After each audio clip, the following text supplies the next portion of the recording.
bí a ti kọrin ó yá ẹgbà tùpà wá ẹ wá wá Agogo Ayo. Ẹ káàbọ̀ sí abala ìròyìn lórí ètò Agogo Ayo. Èmi ni Olúwaṣèyí Ògúnlẹ̀yẹ. Ẹ kọ́kọ́ gbọ́ kókó inú ìròyìn náà. Two-Face IDIBIA kọ́ ilé ìgbafẹ́ olówó gọbọi. Eré RITA Dominic tayọ. Àwọn òbí ọmọdékùnrin tì í mọ́nú kùkú fún ọdún 2 àtààbọ̀. Ìròyìn náà rèé lẹ́kùnrẹ́rẹ́.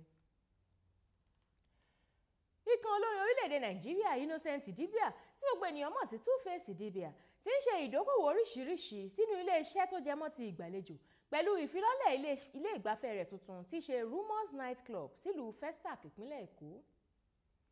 A gbọ́ wípé wọ́n bẹ̀rẹ̀ sí ní kọ́ ilé ìgbafẹ́ náà ní ìparí ọdún 2012 wọ́n sì parí ẹ̀ nínú oṣù kejìlá ọdún 2013. Látìgbà tí wọ́n ti kọ́ ilé ìgbafẹ́ náà sílùú Festac, ó ti di eléyìí tó lókìkí fún àwọn tó kúndùn ìréde òru pàápàá jùlọ ní agbègbè Festac Town. Ìfilọ́lẹ̀ ilé ìgbafẹ́ náà yóò wáyé nínú oṣù yìí tó sì jẹ́ wípé agbègbè Victoria Island ni olórin náà ń gbèrò àti dá ẹ̀ka ilé ìgbafẹ́ tuntun sí. Lẹ́yìn ọ̀sẹ̀ díẹ̀ lẹ́yìn tí wọ́n gbé eré sinimá náà jáde sórí DVD, eré The Meeting tó ti gba ọ̀pọ̀lọpọ̀ àmì ẹ̀yẹ tí òṣèrébìnrin Nollywood Rita Dominic àti akẹgbẹ́ rẹ̀ Mildred Okwuo gbé jáde jẹ́ jáde pẹ̀lú agbára káká nípa iye ẹ̀dá rẹ̀ tí wọ́n ti tà. A gbọ́ wípé wọ́n ta 1,50,000 ẹ̀dá eré náà tí wọ́n gbé jáde sórí DVD ní ọjọ́ 1 oṣù kìíní ọdún 2014 láàrin ọ̀sẹ̀ méjì péré tí wọ́n gbé jáde tó sì jẹ́ wípé iléeṣẹ́ òṣèrébìnrin náà ìyẹn The Hodwi Silver ti ń béèrè fún àwọn ẹ̀dá mìíràn.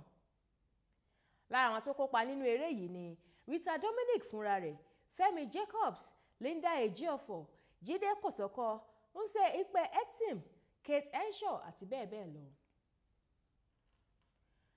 A rí kà lórí ayélujára wípé ọmọ kékeré kan táwọn òbí rẹ̀ tì mọ́ inú kùkú onígi kan fún ọdún 2 àtààbọ̀ látàrí àìsàn kan tó ń bá a jà eléyìí tí wọ́n kà mọ́ ti àjẹ́ ti rí ìdáǹdè gbà nípasẹ̀ iléeṣẹ́ aládàáni kan.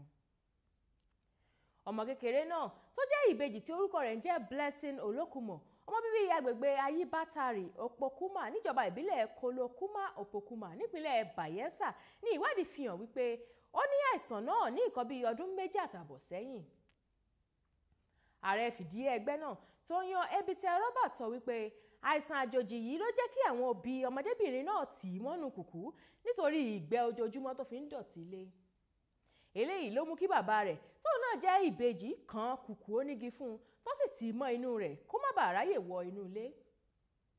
Tóyàn fi hàn wípé àwọn olùgbé agbègbè Òkòlóbìrì níbi tí ẹgbẹ́ Olókùmọ̀ ń gbé ló tẹ ikọ̀ ẹgbẹ́ tó lòdì sí fífi ìyà jẹ àwọn ìbejì nípìnlẹ̀ náà létí àti wípé bàbá ọmọ yìí kò jẹ́ kí àwọn dé ọ̀dọ̀ rẹ̀ lákọ̀ọ́kọ́ ṣùgbọ́n ó fúnra rẹ̀ ló gbé ọmọ náà fún wọn nígbà tí wọ́n padà lọ síbẹ̀ lẹ́ẹ̀kejì. Àwọn olùgbé agbègbè náà ka ìwà yìí kún ìwà ìkà àti eléyìí tí kò dára. Ẹgbẹ́ náà ti gbé Blessing lọ sílé ìwòsàn kan fún ìtọ́jú tó péye ṣùgbọ́n bàbá rẹ̀ ti nà pápá bora. Èyí ni òpin ìròyìn fún tòní, ẹ gbọ́ kókó inú rẹ̀ lẹ́ẹ̀kan sí i. Two-Face IDIBIA kọ́ ilé ìgbafẹ́ olówó gọbọi. Eré Rita Dominic tayọ. Àwọn òbí ọmọdébìnrin tì í mọ́nú kùkú fún ọdún 2 àtààbọ̀. Àríjìbá lọ lórí abala ìròyìn lórí ètò Agogo Ayo fún tòní. Lẹ́ẹ̀kan sí èmi ni Olúwaṣèyí Ògúnlẹ̀yẹ. Ètò ṣì ń tẹ̀síwájú, ẹ má bá wa kálọ. Ètò yìí ló ń rán wa létí èdè àtàṣà wa tó ṣe